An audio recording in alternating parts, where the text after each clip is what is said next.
যারা একবার কালেমা পড়বে তাকে আল্লাহ তাআলা জান্নাত দিবে। আমার বেলাল দুই পাহাড় বেলাতে নিজের মূর্তিশালায় আছে, দেখা গেল ওই রাস্তা দিয়ে আল্লাহ নবী এই আপনার দোয়াটা করতে করতে এই কথাটা বলতে বলতে বের হয়ে চলে আসছে যে মান ক্বালা লা ইলাহা ইল্লাল্লাহ ফাদাখালাল জান্নাহ, যারা একবার লা ইলাহা পড়বে আল্লাহ তাআলা তার এই জান্নাত দেবে।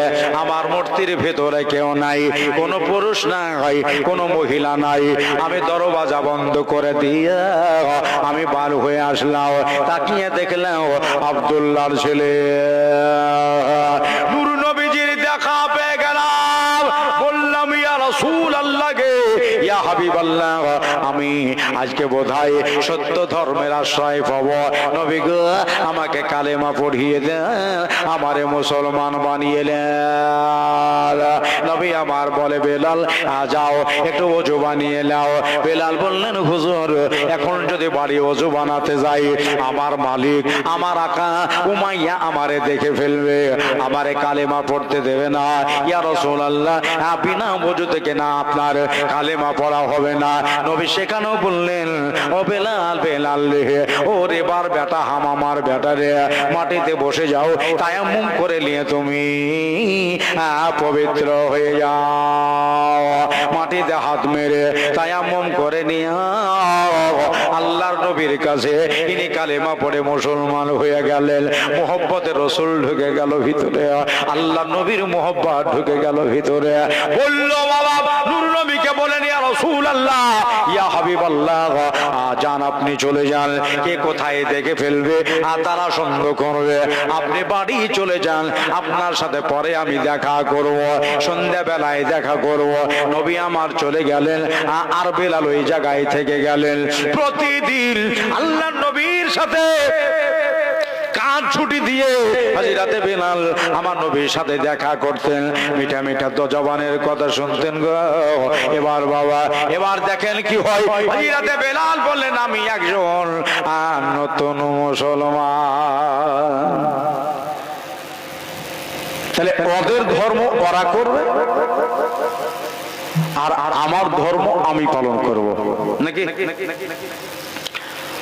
ওদের যা যা ইবাদত আছে ওরা করবে আর আমার যা যা ইবাদত আছে আমরা করব, ঠিক না বাবা?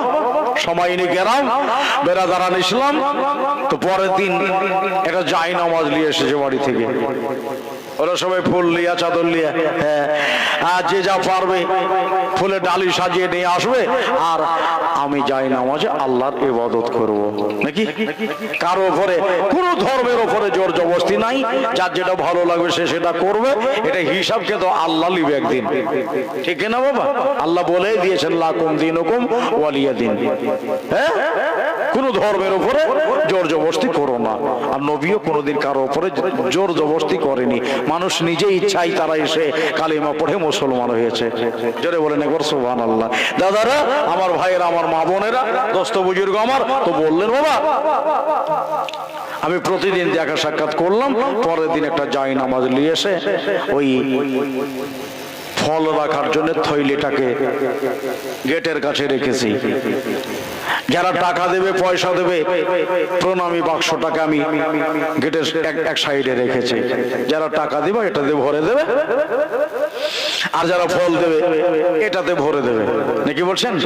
সব একবারে আর রেডি করে নিয়ে আমার হযরতে বেলাল একবারে কেবলার দিকে মুখটাকে ঘুরিয়ে দিয়ে কাবাতে শরীফাতে আল্লাহু আকবার নামাজ শুরু হয়েছে। দাদারা ভাইরা বাবুরেরা বলল যে দেখলাম আমি কিছু কিছু মানুষ আসছে, তারা নিজের কাজ করে পূজা দিয়ে টাকা পয়সা যে যাওয়ার দিয়ে ফলমূল ওই ব্যাগে রেখে দিয়ে প্রতিদিনের মতো তারা চলে যাচ্ছে, কিন্তু মনটাকে বোঝাইতেছে মন রে প্রতিদিন বেলাল ধরে নেয়, আর আজকে বেলাল এখানে বসে আছে, ব্যাপার কি? একবার দাঁড়াচ্ছে, একবার বসছে, একবার হাঁটুতে হাত দিচ্ছে, এবার মাটিতে মাথা দিচ্ছে। হ্যাঁ, এটা কেন? হ্যাঁ, এটা তো কোনোদিন দেখেনি, তাইলে কি ওর মাথা খারাপ হয়ে গেল নাকি? ওর কি মাথা খারাপ হয়ে গেল? কিছু না কিছু আছে, গেওয়ার কাজ করো, আমাদের কাজ, আমরা চলে গেলাম। পরের দিন আবার এসেছে, একই কেস। একবার দাঁড়াচ্ছে, একবার হাঁটুতে হাত দিচ্ছে, এবার মাটিতে মাথা দিচ্ছে, আবার বেশিক্ষণ হচ্ছে না, আবার উঠে উঠছে। একই রকম ইবাদত। বন্ধুরে ভাইরা রে, একদিন, 2 দিন, 3 দিন, 3 দিনের দিন বলল ছেলেটার মাথা খারাপ হয়ে গেছে।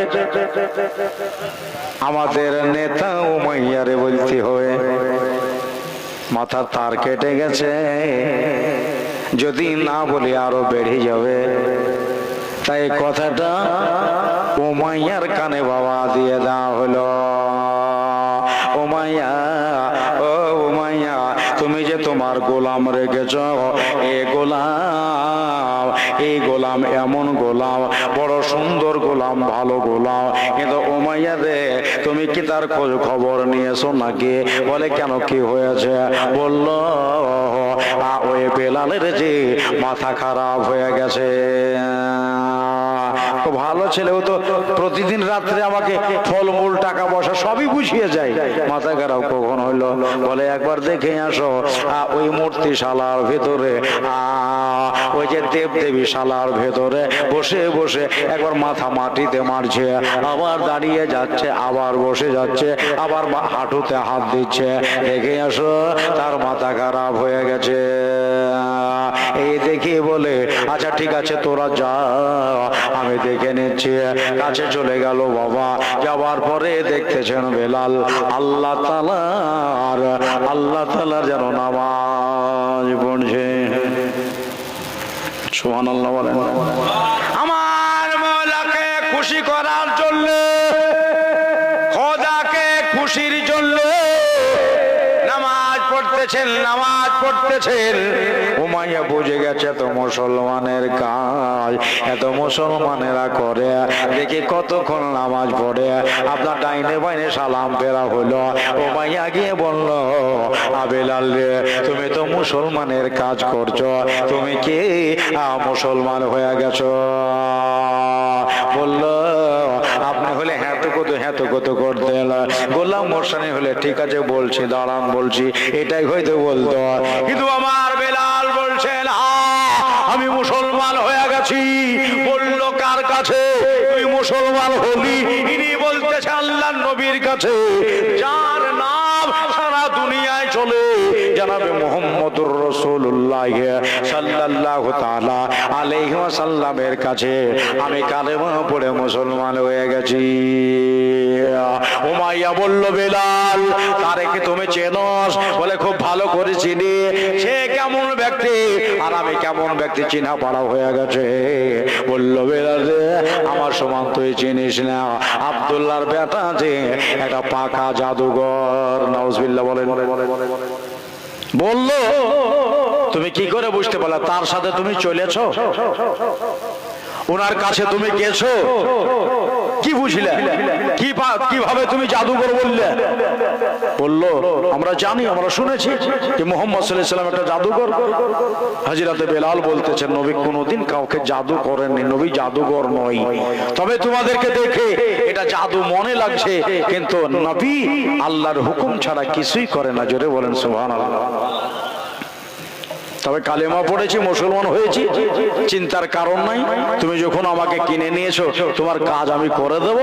একটা কাজে লাপরওয়াহি করব না, আমি তোমার কাজে কোতাহি করব না, আমি অলসতা করব না, যেমন ভাবে কাজ করে আসি সেইভাবেই করে দেবো। উমাইয়া বলল গ্রামের নেতা হলাম আমি, গ্রামের নেতা হলাম আমি, আর যদি আমার বাড়ির গোলাম কালেমা পড়ে লাই, তাহলে পরে মানুষের সামনে আমি মুখ দেখাতে পারবো যে তোমার বাড়ি তো ঠিক নাই, তোমার গোলামি তো কালেমা পড়ে নিচ্ছে, আর আমাদেরকে বুঝাইতে এসেছ। বলবেন বেলাল, বেলাল শোন কি হলো, ওকে ছেড়ে দে। তুই আর কোনোদিন নামাজ পড়িস না, তুই আর কোনোদিন নামাজ পড়িস না। এক কাজ কর, যেরকম আগে ছিলি সেরকমই করবি, এই দেবদেবের অর্চনা করবি আর আমার বাড়িতে থাকবি। বলে আমি পারবো না। উমাইয়া বলল, শোন, ওই নবীকে ভুলবার জন্য যদি তোকে আমি 1 বিঘা সম্পত্তি লাগে আমি দিতে রাজি।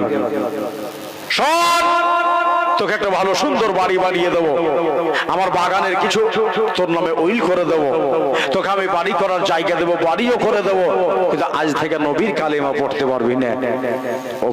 উমাইয়াকে বলল, শোনো, আমি তো বললাম তোমার কাজে আমি ফাঁকি দেব না, কিন্তু আমি নবীকেও বলতে পারবো না।